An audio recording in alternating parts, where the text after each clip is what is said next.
Graça e paz. Amém. Glorificado ao Senhor pela sua presença hoje aqui nesta noite. Eu sei quem o trouxe. Eu sei quem tocou, chamou. Mas eu sei, você está aqui nessa noite. O Senhor quis assim. Cutuca a pessoa que está do teu lado e fala assim: o Senhor quis assim. O Senhor quis que você estivesse aqui hoje, nesta noite, para receber algo tremendo de Deus para a sua vida. Creio que a maioria de nós já viu o tema do ano, todas as igrejas missionárias do Brasil. Para quem não viu, é esse. Põe aí, lê. A missão que nos move, da mesa de casa aos confins da terra. Bem, obrigado. Da mesa de casa aos confins da terra, baseado em Atos 1:8. É justamente sobre a primeira parte desse tema que eu quero pregar nesta noite. Abra sua Bíblia, Atos dos Apóstolos, capítulo 16, a partir do verso 23.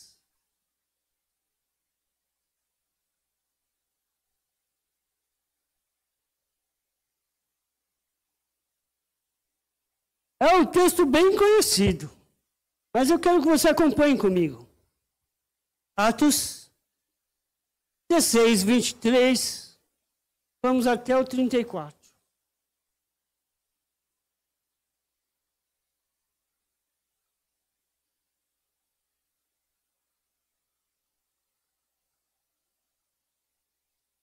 Amém? Diz assim: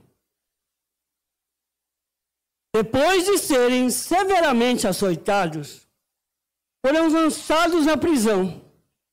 O carcereiro recebeu ordem para não os deixar escapar. Por isso, os colocou no cárcere interno, prendendo-lhes os pés no tronco. Por volta da meia-noite, Paulo e Silas oravam e cantavam hinos a Deus. E os outros presos ouviam. De repente, houve um forte terremoto e até os alicerces da prisão foram sacudidos. No mesmo instante, todas as portas se abriram e as correntes de todos os presos se soltaram. Quando o carcereiro acordou, viu as portas da prisão escancaradas. Imaginando que os prisioneiros haviam escapado, puxou a espada para se matar. Paulo, porém, gritou: não se mate, estamos todos aqui. O carcereiro mandou que trouxessem luz e correu até o cárcere, onde se prostrou, tremendo de medo, diante de Paulo e Silas. Então, ele os levou para fora e perguntou: senhores, o que devo fazer para ser salvo? Eles responderam: creia no Senhor Jesus e você e sua família serão salvos. Então pregaram a palavra do Senhor a ele e a toda a sua família. Mesmo sendo tarde da noite, o carcereiro cuidou deles e lavou suas feridas. Em seguida, ele e todos os seus foram batizados. Depois, levou-os para sua casa e lhes serviu uma refeição. E ele e toda a sua família se alegraram porque creram em Deus. Amém? Meu Deus eterno Pai, me coloco agora como canal da sua palavra, Senhor. Clamo a ti, Senhor, para que use-me, Senhor, para trazer a tua palavra de uma forma poderosa, Que essa palavra possa entrar em nossos corações. Então, Senhor, possamos colocá-la em prática. É que eu te peço em nome de Jesus. Amém. Você está aqui hoje, nessa noite. Eu te pergunto, quantos de nós somos resultado de pessoas que foram trazidas pelos seus familiares? Quantos de nós? Quantos de nós aqui teve alguém da família que realmente foi, insistiu, pegou no seu pé ali, e insistiu para que você estivesse, para que você viesse, orou para que você estivesse com Cristo, para que você se convertesse? Quantos aqui? Quantos aqui foram frutos de algum familiar que realmente falou de Jesus para você? Quantos aqui? Porém, da mesma forma, quantos de nós temos nas nossas casas familiares e parentes que não caminham com Cristo? Quantos de nós?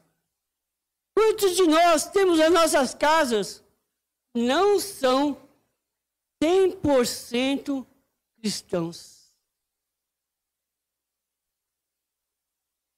Um erro muito grande entre os cristãos é se esquecer da evangelização familiar. É evangelizar a sua casa. Às vezes, estamos tão envolvidos com as coisas da igreja, com os planos da igreja, com os projetos da igreja, com os compromissos evangelísticos da igreja, que acabamos esquecendo de evangelizar a nossa própria casa, o nosso próprio lar.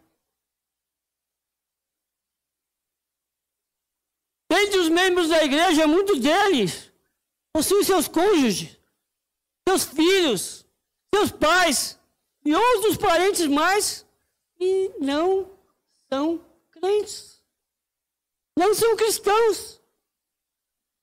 Diante disso, então, surge a necessidade de mostrarmos a missão que é evangelizarmos a nossa família. E como nós devemos proceder em nosso lar para que possamos alcançar aqueles que estão longe do caminho do Senhor. Então, o primeiro ponto que eu quero falar é sobre os filhos. Até mesmo famílias em que todos os membros são cristãos, há a necessidade constante de evangelizar, de discipular o seu filho. Há essa necessidade, principalmente os filhos. Desde pequeno, como eles vão crescendo, vão recebendo a palavra do Senhor, devem ser ensinados.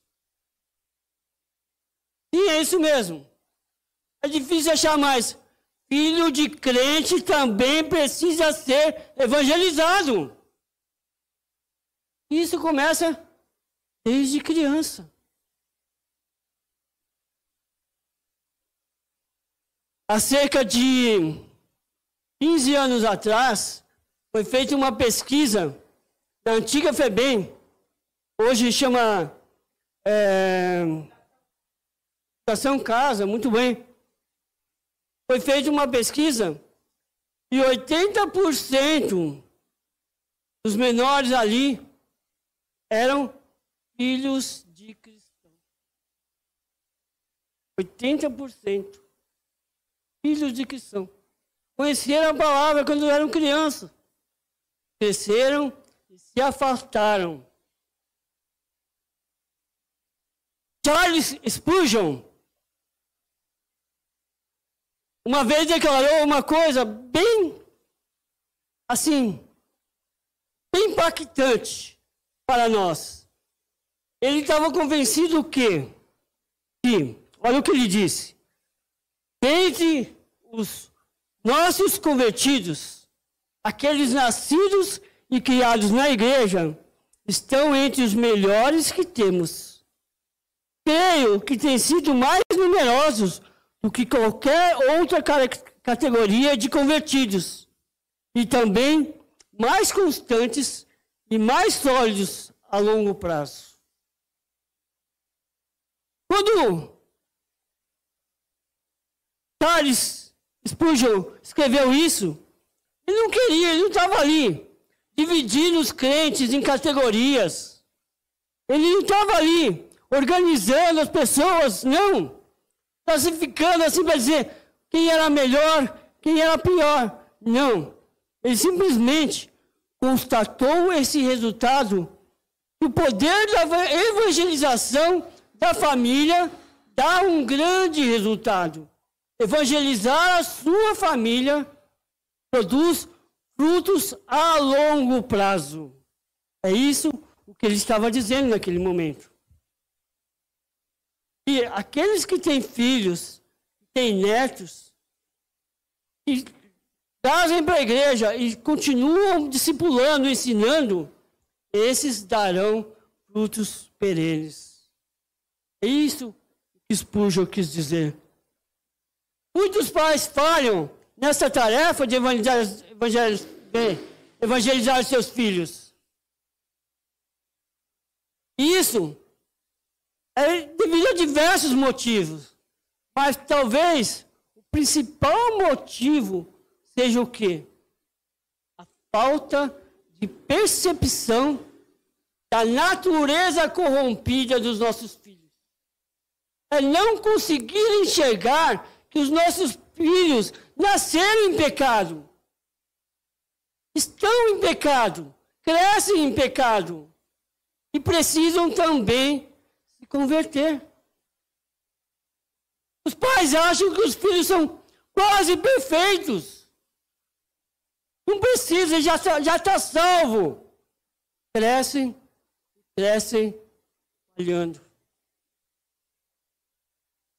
Há uma necessidade enorme de nós, como pai, perceberem que os filhos também são falhos, também falham, também nasceram em pecado, crescem, devem se converter ao Evangelho, devem aceitar Jesus, devem ter uma experiência real com o Senhor.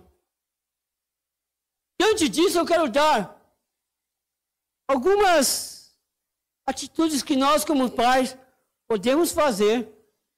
Ah, pastor, mas eu ainda não sou pai, falta tempo para isso. Já aprenda agora, para quando você tiver filho, você já tenha isso em mente e já coloque em prática. Primeira coisa, sempre fale sobre a obra redentora de Cristo na cruz. Certifique-se que seus filhos entendem o que Jesus fez naquela cruz por nós. Certifique-se que eles estão entendendo a necessidade que há em crer em Jesus. Um outro ponto é, seja exemplo. Seja exemplo dentro de sua casa. Demonstre práticas cristãs no seu cotidiano. Siga sempre a palavra do Senhor e demonstre aos seus filhos. Terceiro ponto, leia a Bíblia com seus filhos, principalmente aqueles pequenos. Faça isso. É importante ensiná-los a ler a palavra de Deus conforme eles vão crescendo. Um outro ponto, orem junto com seus filhos. Orem. As crianças, elas aprendem na Terra da Promessa a orar. Inclusive, esse mês eles estão tendo aula sobre oração. Então, o que vocês têm que fazer? Orar junto. Porque eles têm desejos no seu coração. Se você ensinar a buscar o que eles desejam, eles vão aprender a ter fé em Deus e perceber que é Deus quem faz, não somos nós. Realize frequentemente cultos domésticos, onde a família junta vai se reunir, vai buscar o Senhor, vai louvar a Deus. Irmãos, isso não é difícil. Também não é fácil. Vou começar de mim. Isso é o que eu também devo fazer em casa. Eu também estou, esses pontos que eu levantei durante a preparação dessa mensagem, eu também vou buscar fazer em casa. Então vamos juntos fazer isso com nossos filhos.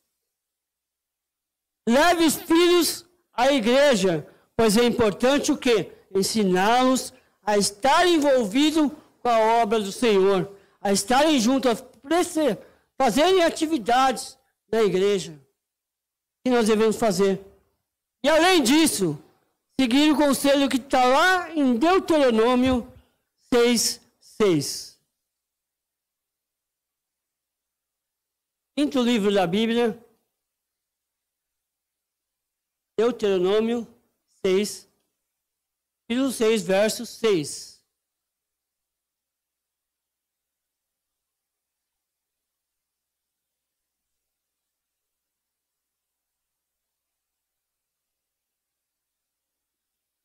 E diz assim: guarde sempre no coração as palavras que hoje lhe dou. Repita-as com frequência a seus filhos. Converse a respeito delas quando estiver em casa, quando estiver caminhando, quando se deitar e quando se levantar. Amarre-as às mãos e prenda as testas como lembrança. Escreva-as na batente das portas de sua casa e em seus portões. Amém? Palavras que o Senhor fale, ensine para os teus filhos. Mostre para os teus filhos. Deixe em lugar visível. Lembro que alguns anos atrás a Gislane fez isso em casa. A Lohana estava começando a ler. Então tinha frases cristãs, assim, na porta, na parede da sala, na parede da cozinha, na parede do quarto, em vários lugares tinha um versículo anotado. Por quê? Porque nós devemos ensinar os nossos filhos toda a palavra de Deus. Amém? Segundo ponto, falamos sobre os filhos. Segundo ponto é o cônjuge. Evangelizar o cônjuge é essencial na evangelização da família. Principalmente quando a esposa é cristã e o marido não é. Por quê? Porque a base da família é o homem. Sim. Bênçãos tremendas acontecem quando o marido é cristão. Por quê? Porque quando os filhos principalmente, os filhos do sexo masculino, eles se espelham muito no pai. E a menina também. A menina vê o pai como exemplo. Se o pai foi evangélico, aí a família inteira é mais fácil de se converter. Por isso a importância de se evangelizar os maridos e as esposas. A Bíblia nos ensina diversas coisas sobre marido e esposa e como deve proceder quando um e o outro não é cristão. O apóstolo Paulo escreveu lá em Coríntios, ele fala justamente como deve ser o nosso comportamento quando o marido ou a esposa não é cristão. Eu te convido então a abrir a Bíblia lá em 1 Coríntios. Primeira carta de Paulo aos Coríntios.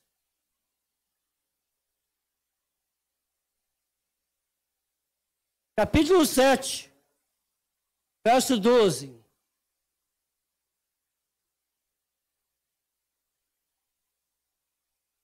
1 Coríntios 7, 12.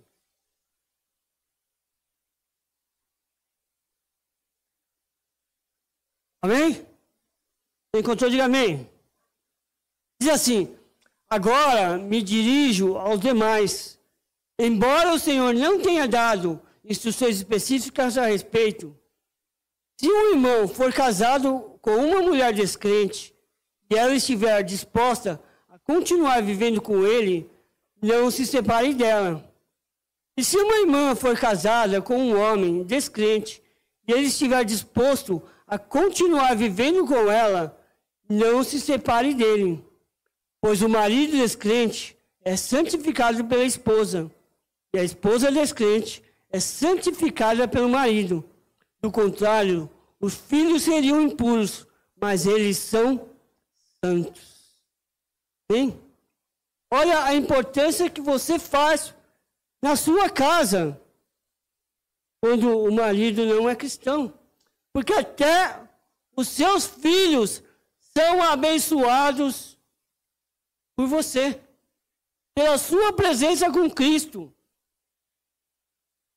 E mesmo Paulo escreve, vocês não precisam abrir, anotem só Efésios 5, vocês vão ver que ele aconselha os maridos a amarem suas esposas como Cristo amou a igreja. E o primeiro passo é essa. O marido, para evangelizar a esposa, deve o quê? Demonstrar o seu amor, o seu cuidado para com ela. E da mesma forma, agora esposas, prestem atenção agora esposas, da mesma forma, Paulo ensina às esposas que elas devem respeitar seus maridos. Esse é o papel que a esposa tem que fazer para que o marido venha a caminhar com Cristo. E o mesmo ensinamento foi dado por Pedro. Pedro escreveu assim lá na sua primeira carta. Abre aí. Primeira carta de Pedro.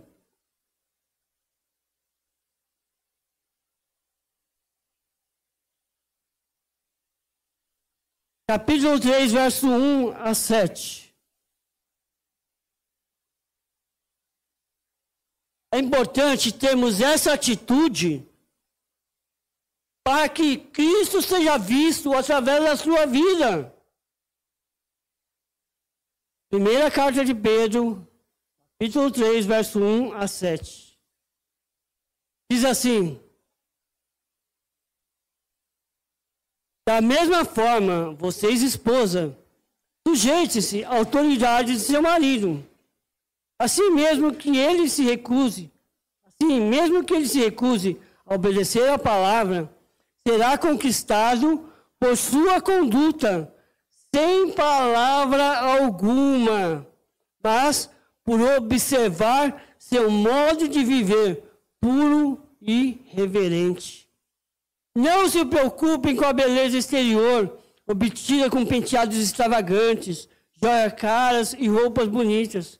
Em vez disso, vistam-se com a beleza que vem de dentro, que não desaparece. A beleza de um espírito amável e sereno, tão precioso para Deus. Era assim que se adornavam as mulheres santas do passado. Elas depositavam sua confiança em Deus e se sujeitavam à autoridade do marido. Sara, por exemplo, obedecia a Abraão e o chamava de Senhor. Vocês são filhas delas quando praticam o bem sem medo algum. É isso que devemos fazer.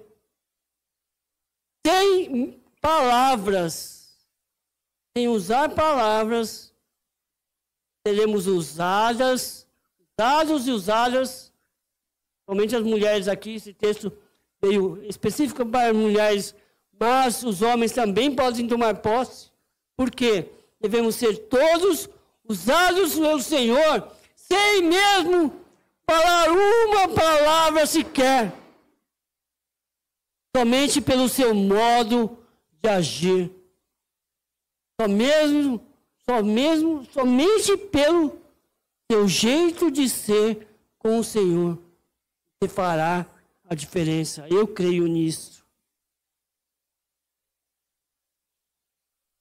E além disso, Pedro também enfatiza o papel do homem para com sua esposa, dando-lhe a honra que é cabida, entendendo-a como um vaso precioso, um vaso que facilmente se quebra, e convivendo com ela com entendimento e respeito. Amém? Assim, você ganhará seu cônjuge para o Senhor. Terceiro ponto, os parentes. Sim,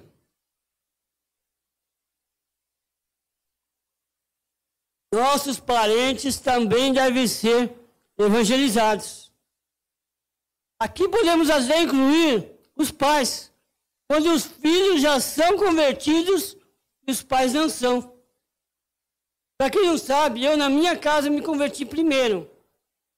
Depois, com a minha vida, Deus usando a minha vida, logo minha mãe veio a se converter. Uma bênção essa senhora ali. Quando eu preparava essa mensagem, pode ser que eu me emocione, tá, irmãos? Porque às vezes eu lembro de coisas do passado, realmente, que me edificam, porque continuam me edificando. Então isso realmente mexe comigo. Eu cheguei a chorar quando eu preparava essa mensagem. Eu lembrei de uma criança, na época, em que orava para que sua mãe voltasse aos caminhos do Senhor. Era pequena, 6, 7 anos. Ela chorava, pedindo para Deus para que sua mãe voltasse aos caminhos do Senhor. Independente do que possa ter acontecido depois, Deus ouviu essa oração. Hoje, mãe e filha são membros da nossa igreja. Amém? Para quê? Para que o Senhor nos abençoe e nos mostre. Deus ouve a oração das crianças. Só que a evangelização de pais, a evangelização de parente, é muito difícil. Sabe por quê? Quem se arrisca? Por causa da intimidade. Então, às vezes, nós temos uma certa intimidade com os parentes e a gente acha que pode ficar ali, falando de Deus para aquela pessoa. Falando de Deus e não para mais, e não para. Fica pegando no pé. Eu não estou falando de vocês, não. Longe de mim. É o que acontece. Infelizmente, nós devemos fazer o convite uma única vez. O Wellington Leto, ele fala como ele se converteu. A mãe dele falou, uma certa ocasião. Não falou, não ficou repetindo. É que ele falou, eu quero ir. Eu vou, e falou que o irmão dele foram. Assim. Sabe por quê, irmãos? Não somos nós que convencemos, mas é o Espírito Santo quem convence. Mas o que é importante? Que eu e você tenhamos um testemunho irrepreensível. Sejamos luz aonde quer que a gente esteja no nosso lar. É fundamental isso. Porque as pessoas precisam ver Cristo, o que Cristo agiu em nós para que sejam tocados. Ninguém vai querer vir à igreja e você continuar da mesma forma brigando. Então, faça a diferença aonde quer que você esteja. Nós devemos buscar, sim, a expansão da evangelização lá fora. Devemos, sim. Devemos buscar as pessoas. Devemos buscar os nossos amigos do trabalho, os nossos amigos da faculdade, da escola. Devemos evangelizar para eles. Porém, quero dizer, o evangelismo começa em nossa casa. Começa em nosso lar. Começa na nossa mesa. Então faça isso. Por isso, eu pedi para colocarem nos avisos, poucas pessoas perceberam, a frase que eu vi na primeira Igreja Batista de São Paulo. Diz assim: você está saindo para o campo missionário. Sim, quando estamos saindo daqui, você está saindo para o campo missionário. Você é um missionário quando sai daqui. Você fala de Jesus aonde quer que você colocar as plantas dos seus pés.